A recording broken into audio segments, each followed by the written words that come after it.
One Piece, bruh. I'm gonna open up this video with a question to you, okay? And here's the question: how is it that after Sanji's arc, the arc where it is focused on Sanji, how is it that Sanji continues to be the MVP?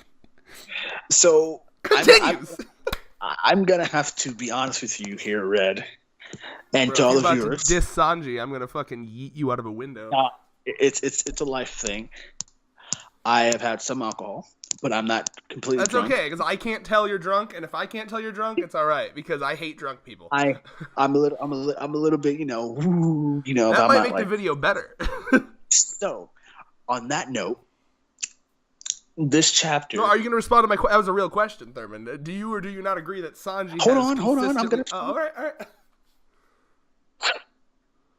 This chapter was fucking beautiful. You called that you. Are you noticing the trend of me calling that shit? I'm pretty proud of it. I'm starting to get the Oda algorithm down. Bro, I'm gonna jump straight to it. I'm gonna be honest. I was not expecting to already be in the bathhouse. I thought Oda was gonna. I thought Oda, legitimately, I'm not lying to you. I thought Oda was going to like show us of him. I thought we were gonna have like a mini monologue of Sanji going in, like, have like a little scene of Sanji going in the bathhouse. But I didn't expect him to already be there, which means, dude, you know what that means? He was successful. He's stealthing, bro. He was stealthing like 10 out of 10 ninja level stealth. Bro, he was there the whole time. Sanji, that's just a huge, massive W, bro. Like, he was able to remain composed until the happiness punch returned. Bruh, it's fucking, bro. You know what's great about this is too, they don't have time to complain about him being in there. Yeah, I was gonna say the same thing. He's saving them. So it's like, bitch. Bro, what are you gonna say? Bro, him being there is actually a good thing. Oh, that gave him this W. Now let me clarify, just as a fucking SJW fine print. In real life, I'm not doing the whole, he was nice, therefore he gets to see titties. No, it's a manga character. Relax. But like in this sense, what I want to say is like, he has an excuse to be there, right? Because like when Nami like is reacting like, oh my god, Sanji, why is he here? I think part of it, the reason she wasn't like immediately angry was because Sanji has a very plausible alibi, and that alibi could be, I'm here to save you. You know what I mean? Like, I saw that they were coming in. I just finished fighting page 1, and I saw that they were coming in, and I knew that they were going to come and get you. You know what I mean? So he could very easily make an excuse and be like, yo, I was here to save you. I was scoping it out, protecting you. No pervin was going on. I didn't know you were going to fucking disrobe. Did I know that? No. That was a you decision. Or a Hawkins decision, kind of. You're going to be nice to SJWs. I'm tipsy, so I'm going to say I'm not going to be nice to I'm not going to be nice to them. No, but I mean, that's actually a legitimate, like, in real life, there is a legitimate epidemic of people being like, the whole nice guy phenomenon. Like, I was nice, fuck me. Like, that's actually bad. So, like, I didn't want to conflate it with that or anything. A nice guy, maybe a nice guy just is a nice guy, it's not trying to fuck you. Never think of that. Anyway, there's both sides, Thurman. They both sides exist. I just wanted to make sure. My thing is to always just be like, it's a fictional series. Just let us have fun. Thanks. Thank you. Fuck the SJWs. Let us enjoy One Piece. You're not gonna ruin One Piece with your Sanji was in a bathhouse talk, okay? This man deserves a W. Know what this man has been through, okay? He's fought fucking devil producers. He's fought the fucking government. This man deserves to go invisible and see some tits in his life. We can all agree that Sanji is pulling like a good, like, at least like since he's part of the monster trio, like how much weight is he pulling in the crew? Like at least like 30 to 40% of the work is like Sanji. The one thing that makes it so great about the scene is too that Oda made it to the point to where they cannot complain that Sanji was there. I think that's the funniest part about it. Yeah, like did you know they weren't mad at all. Like they were not mad at all about the perviness factor. I think that like at some point, because like really put yourself in that position, right? At some point, if you're on this crew and you have like a certain like member of your crew that's constantly perving on you, and it could be either gender, either way direction you want to go this, like At some point, if they've, you fought with them enough, you've done this, it's like, and they're that consistent about it, it's like, okay, fuck it, I don't even care anymore. Like, it's like, the amount of times Brooke has asked for panties, you'd think at some point they'd be like, fine, Jesus, like, just, I don't care anymore. You know what I mean? Like, that's the kind of the vibe I got from Nami and Robin. Like, neither of them are even caring. Like, and Robin's not stupid. When she's asking about, like, the blood from his nose, she's not an idiot. She knows what that is. You know, it's just normal to them at this point. They're just like, all right, Sanji, I mean, I guess that's your thing. So I really like that Sanji is actually using this, because Me the fuck too, bro. I was, as a Sanji fan, I was nervous about it. I was nervous about it, but Oda has pulled it off wonderfully. Bruh, that shit is fucking great. And we found information that Big Law's crew has been kidnapped. Bruh. And you know what Oda did? He pulled the Promised Neverland, Beppo and the others. We need to learn more about Law's crew. I'm telling you, man. Bruh. Oda is doing more off-screen shit. As soon as I saw that Beppo and others were catching, I'm like, bro, Oda, don't you fucking do it. Don't you kill my boy Law. I can see it. I see it. I'm telling you, like, it's gonna happen. His character arc is over. It's just writing 101. Like, his character arc ends with Kaido.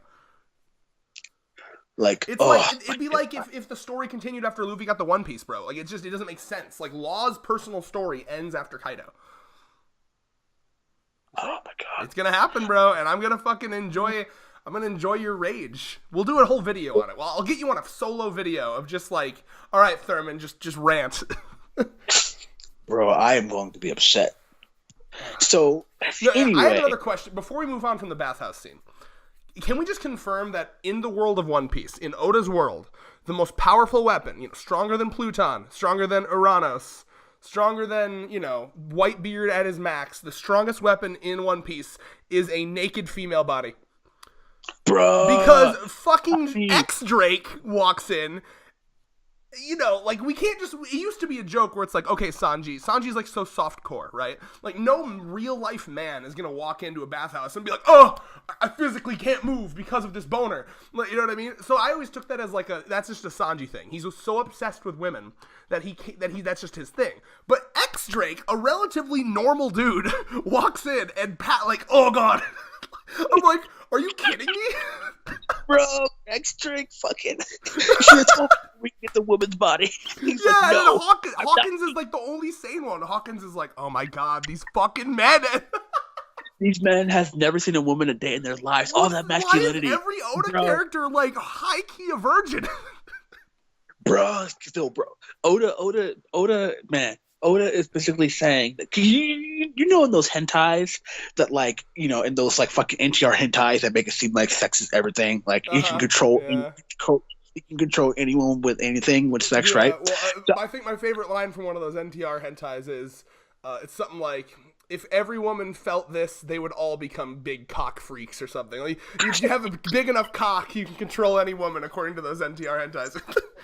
So I can just see fucking One Piece fan artists just be like, these men are so strong, but when it comes to sex, they're weak. So all you have to do is just fuck other women. That seems to be like Oda's like it's almost in a weird way. It's empowering to women. Like I was thinking about this legitimately. I was like, in a strange way, the fact that like just Nami's form, just Nami being naked, is enough to like drop one of the we know X-Drake's no scrub, and considering he's part of the Beast Pirates, he's absolutely no scrub. And the fact that like Nami's just existence can drop this fucker, that is almost empowering in a weird way, Bro, that is fucking insane to me. Like, drop to your knees, bitch.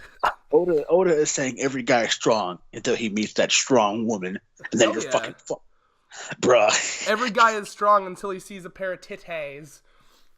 Bro, this is fucking hilarious. Oh my god. Also, just as a good, how every single fucking review now we say, this feels like old One Piece. Fucking it does. The return of but I mean, she literally said happiness punch, bro. Like, it came back. This is Alabasta in the making right now. That's hundreds of chapters in the making. The return of happiness punch, bro. Happiness punch. Now I'm trying to remember. Was Sanji there for the original happiness punch? I don't recall. God damn it! I need to fucking. Okay, hold on. I'm looking it up right now because I want to know if Sanji is this the first time Sanji's seen Nami full on naked. We're talking like tits and vag. You know, like both. They're all out there. All right, hold on a second. Happiness punch, and you just know. You just know, because if there's anything I can tell about Nami, she's one of those people that would probably shave her entire body, like just fully hairless. Yeah, she's one of those women. I guarantee it. That's the vibe I get, 100%. Yeah. Okay, I'm trying to find the scene. Oh yeah, Sanji was there. Okay, so it's been a couple years. Yeah, it was Usopp, Sanji, Luffy, the fucking camel. Eyelashes the camel. Oh yeah, Sanji was there. Okay, so it's but it's been 2+ years though. He hasn't seen time skip bigger titty Nami naked yet. So, you know. I love what this video has become. Like it's very rare.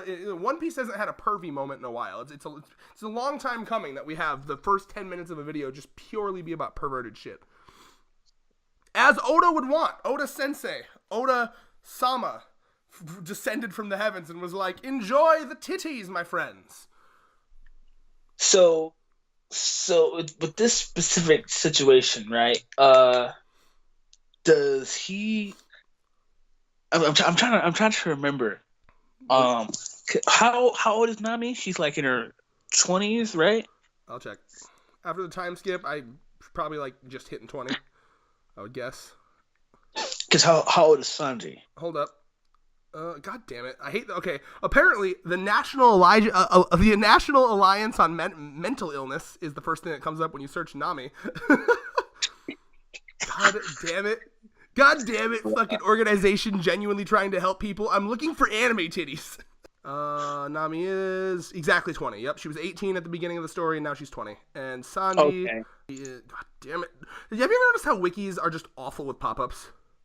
Yeah, they're terrible. Sanji's 21, so yeah, they're right near each other. So was that prior to post time skip? This is pre-time skip. Nami was 18, Sanji was 19. Now Nami's 20 and Sanji's 21. Bruh, that is fucking crazy. Yo, why is that crazy? I knew that. I knew that they were like close in age. No, I don't know. It was just interesting. It's always interesting to see the characters that you've known for so long ages. Because Luffy's like 19 right now, isn't he? I believe so. And like Robin's like the oldest. She's like in her 40s or 30s or whatever. She's not in her 40s. I don't think. I'm gonna feel like an idiot. No, she's not in her fucking 40s. Please, you know. I kid you not. Someone told me that. Hold on. Like, now I need to check. You see what you're doing to me here. This is One Piece in the making right now. One Piece discussion. One thing I want to talk about, and this will be the last thing before we finally move on. 40s? Get the fuck out of here. Pre-time skip, she was 28, and now she's 30. Oh, that's lit. Yeah. No, she's approaching MILF territory. I know you need to have a kid to be a MILF, but, you know, technically. Technicalities and shit. No, one last thing I wanted to say about the bathhouse scene. This scene from behind where Nami's like naked is just like the perfect just if you ever need a reminder of how fucked up Oda's proportions are for women, just look at her fucking torso. I just ignored that. I'm gonna be honest. It doesn't bother me. Like, here's exactly because I talk to myself when I read chapters, and I'll tell you exactly what I said. I was like, "Oh, Oda, I want to say never change, but please do change." That's the one thing I never really like. I do not like how he draws women. Not even for an SJW reason. For a look at how Kubo draws women from Bleach. It's so much better because they just look like real humans. Or like My Hero Academia. Like there are and the anime, you know how it takes it way further because the anime like fucks up their proportions even more. So there are shots in the anime where like Nami and Robin look like freaks, and it's like, huh. Bruh, I am. That's it. So I feel like Oda just, you know, Oda is the type of man who knows what he wants. He said like 3 times in the SBSs. He's like, listen, it's my fucking story, and I like big titties, small waist women, and I'm going to draw them like that, and if you got a fucking issue, back off. It's practically how he says it. I respect him for that, honestly. Like, Oda, you do you, bro. Shit. Yeah, no. You're serious. It's just so funny how he draws them. He said the same thing. Oh, sorry, go ahead, finish. It's just funny, like how he's just like, because you know a lot of manga who draw longer, something changes about their writing or their art or whatever for a long running series. I don't know if Kubo or Kishimoto was the same, but Yeah, Kubo's art started more angular and then smoothed out. Sriracha was just the one where his art kind of like shifted a bit to like more to like cartoony to like more serious. And then Togashi's art is just never consistent. So it's just like Oda. I respect Oda for just keeping the same. Well, the same. But it could be argued that he didn't. Like if you look at if you go back to like how how women in general were drawn in the beginning of the series, they were a lot more normal looking. Like Nami's like boobs were like a normal size like B cup shit. You know what I mean? And I appreciate that. Like I really don't need my women in fictional series. This again, not SJW thing, just a taste thing. Because honestly, I'm one of those weirdos that actually. You feel me on this, Thurman, right? Like small boobies are oomph as well, correct? Like you feel me. All boobies are great, but yeah small boobs are nice too. Small boobs need love, bro, and like I want to see more small boob representation. You know, like that's why Rukia Kuchiki is best girl, bro. Like she's practically flat, but still best girl. Just saying. No, but sorry, go ahead. Big facts, bro. This. You know how we're talking about how you saying Luffy wasn't your favorite main character, but he was all right. This shit, this fucking shit right here. I mean, I'm curious why you're attributing the epicness of this to Luffy, because like it's funny to me that like it's epic, but like Luffy really is neither here nor there to me. It's the situation. The situation is what's epic, not Luffy himself. Like the fucking like neck collar thing, the blade collars, the fucking sumo aesthetic of that, the fact that like Queen builds this whole thing and does that. It's just Luffy's just doing what he's always done. Like that isn't, he's just doing the shonen, that isn't a challenge. That isn't even a warm up. So to me, Luffy doesn't gain or lower. He doesn't change at all from this scene. Luffy's just Luffy. But it was an epic scene. Don't get me wrong, bro. You sleeping on Luffy, man. This shit is so classic Luffy. I love it. First of all, can we comment on buff Luffy right here? No, I was gonna say Luffy be thick right now. For buff ass Luffy, I was like, damn, my boy. Okay, no homo, but Luffy can get that pipe, and he's legal. High key. Hitting the nut button, bro. No, Luffy. I'm noticing the thickness of Luffy, and I hope it stays, because a lot of times Oda will be like, "Oh, he's thick right now, but he'll go back to being thin somehow," But so, like, I hope that this is a general like change where Luffy is, because like the whole point of this training that he's doing now is to like amplify his physical aspect, right? So it'd be cool if he stays semi-muscular like that. No, and again though. Don't make me sleep on this scene, because I love this scene. It was just so happened to be that you started off by like fucking dick riding on Luffy. I just think Luffy is just. I have to. What? All right, no, I have to. I just think Luffy is the perfect like average run of the mill 5 out of 10 character. Like he is a nothing character to me. He exists to exist. He exists to drive the plot along. But other than that, Luffy is just Luffy. I've never been interested in Luffy. I think he's just kind of there. But the situation itself, I love here's who I am gonna fucking dick ride, and that's Queen.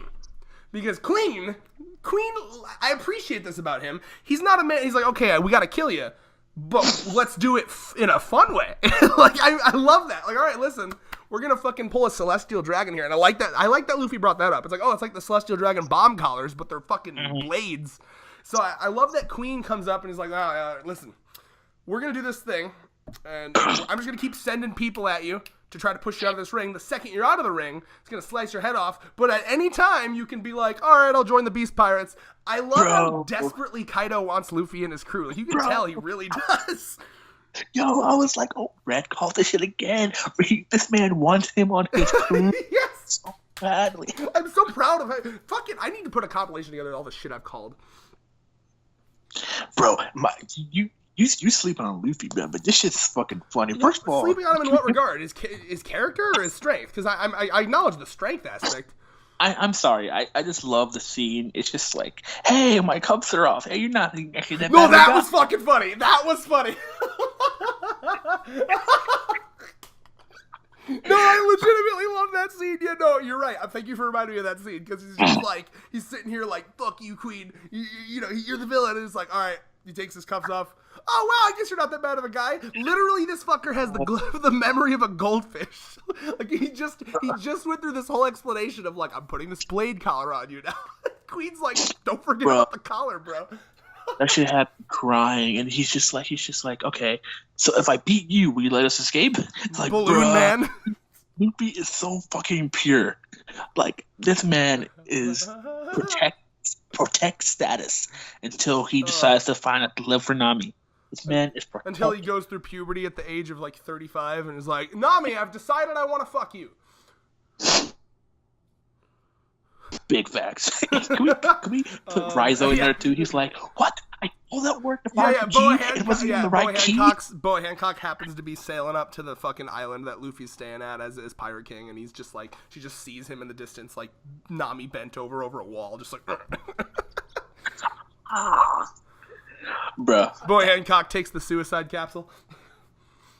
That shit is fucking hilarious. Oh. Let's see here. No, but what else was I gonna say here? What were we talking? Oh yeah, no, Queen though. Queen. Yeah, I can already tell. Like when you look at King and Queen, like King is your average standard run of the mill like badass like right hand man, right? Like he's like your all right. He's gonna be the badass right hand man, and then you have Queen. Queen is just like your typical Oda character. And by the way, I saw the cover photo of this chapter had Wanzei in it. And you know how I feel about Wanzei. Wanzei is one of those underrated characters. He's just such a fucking goofball, and that's like an Oda character I love, right? And Queen's giving me Wanzei vibes. You know, he gets off, he's doing random dances. He's like, I love those kind of Oda characters, and Queen is already just fucking fascinating to me. Yeah, I'm actually saying I'm gonna say Queen's one of my favorite of the Kaido pirates already. Oh yeah, I'll be curious to see more from King because so far King is just the badass. You know, like I'm hoping King has more character-wise going for him. All it does is reminds me of that meme. It was like the Chad, like the Virgin King versus the Chad Queen. Queen is the Chad right now, bro. Yeah, he is Queen. He's chatting it up right now. Yeah, I can already see what would be on that meme. It'd be like Queen stays fat, so the scrubs get more bitches. Stays fat, so he doesn't take all the bitches away. Bro, you remember fucking what was his name? The beautiful pirate, Cavendish. Mm-hmm. Remember what his story was? His story was that literally he was so attractive that every single woman on his island would only fuck him. And then it like caused a population crisis because he was so attractive that no women would get with any other man. It like destroyed his country. His hotness destroyed his country. How unfortunate. So like that's what Queen would be if he lost weight. Bruh, this man is saving the world. He's saving the Kaido pirate. He's saving the population. Plot twist. If he lost weight, he wouldn't attract girls. He would attract guys. He might be into that. Look at him. Although we know he's at least actually, because remember he wants to go and get some service from Komurasaki, so we know he's into that. At least he might be bi. But yeah, bisexual maybe. Yeah. Queen, look at this man. Is there anything Queen wouldn't fuck? Like look at him.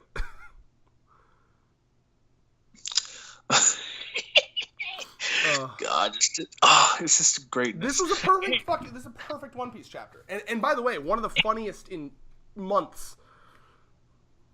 Bro, Oda is flexing.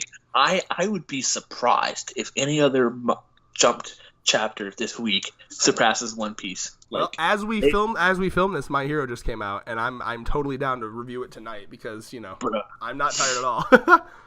Bruh, like I would be surprised if anything surpasses fucking. No, bro, you can't. Like One Piece is unstoppable. Like the world he's built and the characters he's built. Oh my god, it's beautiful. So I'm trying to think if there's anything else to talk about here. Oh, go ahead. Bruh, it's the Black Shadows laugh. Pa pa pa pa. Oda and these fucking Oda, please have my children. My boy. Dude, I need you. Oda, grow a womb so we can inseminate it. That was gross. Bruh. Oh, is that too gross? Nah, fam, that's the type of energy we need here. The type of energy we need. Only on Controlled Chaos. Only on Controlled Chaos. Subscribe. Be our 400 subscribers. By the way, if anyone's wondering, remember that video I did where I was like, what should we do for 300 subscribers? All of those comments, I'm going to do them for like our 400 subscriber videos when I'm going to fulfill those. So yeah, just let me know. So can we're all fanboying about Sanji, but it's now Zoro's turn. One last Sanji thing before we go to Zoro. Page 16. I am proud of my boy because he is surrounded by women. When he's flying away with them, like, bro, that's like his dream. Women. I was nuts tacoing it. All women. Women. But okay, look at page 16. Seriously, like, I'm so proud of him because you know how rarely, like you know how many times Sanji's like tried to hug Nami or get up close and they like reject him or punch him. They have to now. They have to let him because he's half flying. He's one of the only Straw Hats that have flight capability. So he's coming in, saving them. And by the way, never understate how awesome it is that Sanji can fucking fly. I love that about Sanji. I love the fact that Sanji can fly, but not Zoro. Get wrecked, Zoro fans.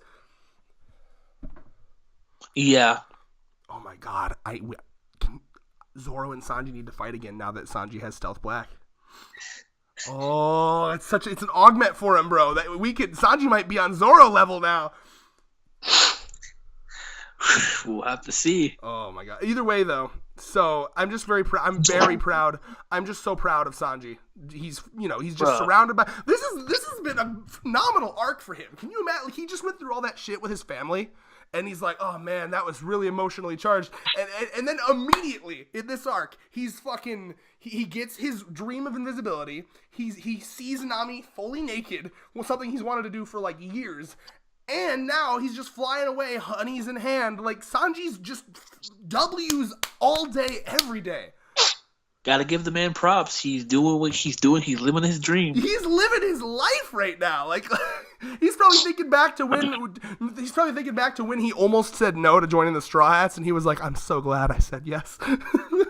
Thank God for Luffy being a dumbass and forcing me to join the crew. Yeah, Luffy. Dude, he needs to go up to Luffy and be like, "Thank you, Luffy." You imagine like everyone just like thinking like if it wasn't for Luffy they wouldn't be where they are. Dude, could you imagine? I want to see a scene like that. That would be powerful as fuck. Because you're right. Like, oh my god, the amount of places they've gone, all because, and that's where I do respect Luffy, because what Luffy is good at is being like a motivator. They look at Luffy and how simple he is and how like.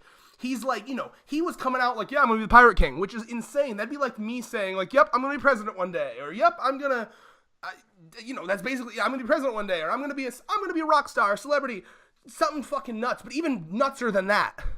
And he says it fully believing it. No sarcasm, no cynicism. He's like, nope, I'm going to do it.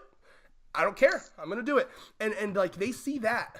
And they're like, well, if he's going to follow that craziness of a dream, my dream in comparison is way easier than that. And that makes them almost ashamed of themselves if they don't follow their dreams. So what Luffy is a phenomenal motivator and a great leader because of that. Now Zoro. Yep. Oh, bro. This is a fight that better not be skipped. Go, talk. Bruh. Fucking Zoro. Bro, Odo's like, oh, we can't forget my fucking boy, the goat of the series right now. Okay, the man with the play. This man is fucking pulling a Luffy right now. Look at him. He's fighting someone twice his size. He's like twice his size. Do your math again, friend. 1, 2, 3. That's about 3 to 4 times his size. Whatever. You know what I'm talking about. It's way better. Don't you? You are now sleeping on Zoro. Well, fuck you. Whatever. He's fighting someone who's bigger than him. Fuckwit. David and Goliath right now. This man has a bunch of fucking blades. He's like Zoro's like, you know what? I want those blades. And I'm gonna take fucking swords. This man Zoro is gonna be a fucking 100 sword style. This man's gonna give me a bunch of fucking blades. You know what I'm saying? He's gonna bro. Going back to his fucking childhood when he was like, he fucking had like 50. You remember that? He like pulled all the fucking bamboo swords out. Bro, I hope Oda does with Zoro to where Zoro has this like little like mechanism like Usopp or Frankie makes a little thing for him where he can carry like 50 or to 100 swords. How would and that then, work? and then have you ever seen Soul Eater? I need to. I haven't. So there's a character called Mitsuru. He is a character who carries like a bunch of swords on his back, like in like a fucking thing. And when he fights, he throws them all on the ground. And then when he fights, he just picks them up off the ground and slices and fights Sounds like that. So is it kind of like what Killer Bee does in Naruto? Well, no, doesn't Killer Bee hold all the swords like it's different No. like his That's body? actually well, he does and he doesn't, right? I actually really Right. like. Here, I'll explain what Killer Bee, because Killer Bee is one of my favorite. That's actually like legit like my favorite fight in Naruto, Killer Bee versus Sasuke, because what Killer Bee does is like so well thought out. He is able to hold them all at once. He's got like one in each arm. He holds them in his hands. He's got one in each arm socket, in the armpits, in the neck, in like the leg joints. Like he is able to hold like all of them. But what he does is the way he fights, he basically moves around by doing like front flips and back flips. And whatever swords he's not using at the time, he throws in the air. So basically, he's juggling the swords while fighting. So whichever ones he's not using, he tosses up. And while those swords are in the air, he uses the ones that he has to slice, throws those in the air, and then grabs the ones coming down. So he basically constantly has a fuck ton of swords at his disposal because he's mastered this ability to like... He's so coordinated to the point where he can backflip, throw the swords in the air, catch them, so basically he's in a constant state of having like a bunch of swords in the air around him because he's like juggling them while fighting. Oh, that's actually really cool. It is. I need to show you that fight again. It's fucking amazing. I saw the fight a long time ago, but I definitely want to it again. That sounds amazing. Yeah, exactly. No, but what I will say about what Zoro is, I just want a shit post theory that will never happen, but I would love it. What he needs is like pocket space, or like dimensional pocket space. You know what I'm talking about, right? Yeah. So like Looney Tunes style, you know how they can like pull out the hammer from their fucking pocket? Yeah. Basically, it'd be cool if he got like a devil fruit that allowed him to like, almost like the door fruit, or like Bucciati's zipper stand in JoJo. It'd be cool if like Zoro could have like a little, like his sheath was like multi-dimensional and he could just pull out like, all right, which sword do I want? It won't happen, but that's just kind of like a fanfic dream in my head. See, I wouldn't mind that, but I think people would like it better if like it was like a contraption that Frankie or Usopp made. I'm trying to figure out how that would work. Because like kind of like I feel like they could make it work because he always carries his sword, So I feel like maybe he would fight in the way like how Mitsuru fights, where he carries like a 200 swords on his back. He, instead of just like carrying on, he like when he throws them around, he like tosses them in the air, and they land in like a battlefield of swords. I have to show you the video of how it's done. So he like lands. It's like a battlefield of swords. Sounds cool. And then whatever sword like Zoro wants, like during the fight, he can like maneuver, and like use his sword styles and shit like that. Now it makes sense too. I like that this was foreshadowed too because they are in the Ringo. That is where the graveyards are. So this guy is basically trying to return the Shusui sword to fuck, what's his name again? Hold on. Ryoma. Yeah, to Ryuma's grave, right? And I like that. So what I'm interested about is like Zoro wanting to see these weapons. I'm going to assume that because I don't see Zoro having more than 3 swords because like that's kind of always been his thing, and that was a lesson he learned in his flashback as a child. His teacher was like, "Listen, more swords doesn't equal more powerful. You have to find the number that works for you, right?" So what I think is what's going to happen is I think he just wants to genuinely look at the swords this guy has just to see if any of them are like better than the ones he has. Because Zoro's always a man that's looking for like an upgrade. It's like an RPG hero scrounging around. Oh, is this item a higher level than the item I have now? You know what I mean? Mm-hmm. So like I think Zoro is always looking for like a better sword. I'm not sure. It'll be interesting to see what he does with it because it does seem kind of strange. Like I always assumed Zoro was content with his weapons, unless maybe he's willing to let Shusui go because he's always been honorable about the sword stuff. So maybe he's willing to let Shusui go back if he gets like a replacement sword from this guy. He's because my take is because it's funny because every time he's replaced his sword has been destroyed some way, one way or another. Mm-hmm. So it's That doesn't mean that pattern has to continue, though. Yeah, that's what I'm saying. I'm saying, like, I feel like Zoro's one who's, like, I feel like when he retires, he's gonna be one of the characters who's gonna do sword collection, because after he's like, oh, I've become the greatest swordsman ever, I'm gonna collect swords, blah blah blah. I feel like he's gonna try to do that. Well, if anything, you know who actually wants to have a sword collection is Tashigi. I feel like it'd be cool if Zoro, because remember what Tashigi wanted to collect all of like the really good grade swords to get them out of the hands of criminals. So it'd be cool if he, like, around his travels of being the world's best swordsman, he would defeat idiots that had those swords, and then he could maybe, like, drop them off at Tashigi's place. Like, I could see it now, like a very tsundere-esque move from Zoro, where he just drops them off in a bag in front of Tashigi's house, and, like, or wherever Tashigi is, and then just, like, goes away, and she never knows who is bringing them to them, but she has a hunch it's Zoro, or, you know what I mean? I could see something like that. Yeah, I feel like Oda is going to do us justice if he does have multiple swords. I don't think he's going to have more than 3. That's always been his thing, and I think that, like I said, there is a moment in the flashback where, as a kid, Zoro tries to have more, and it doesn't work out for him. And that was kind of a lesson that he had to learn, is that more swords doesn't equal more strength. I'd be happy either way, honestly. But yeah, final thoughts.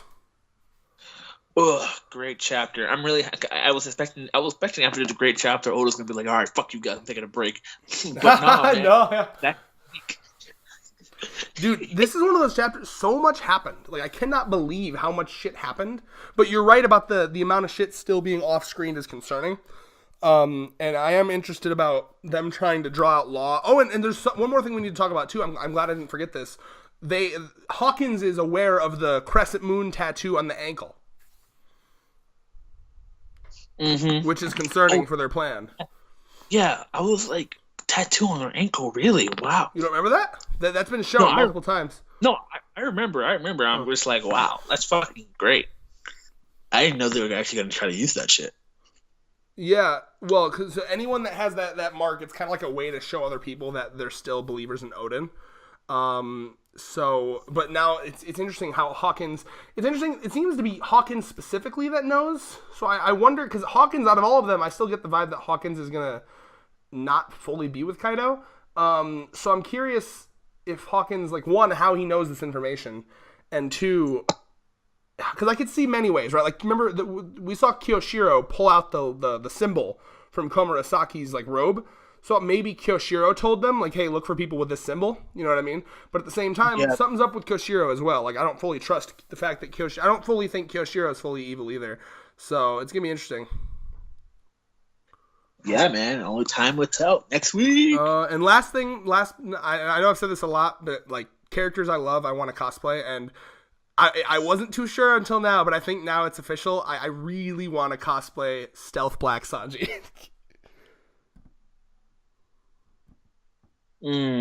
Man. That was a shitty reaction. I'm thinking, like, if you cosplay Sanji, then I have Stealth Black Sanji specifically, bro.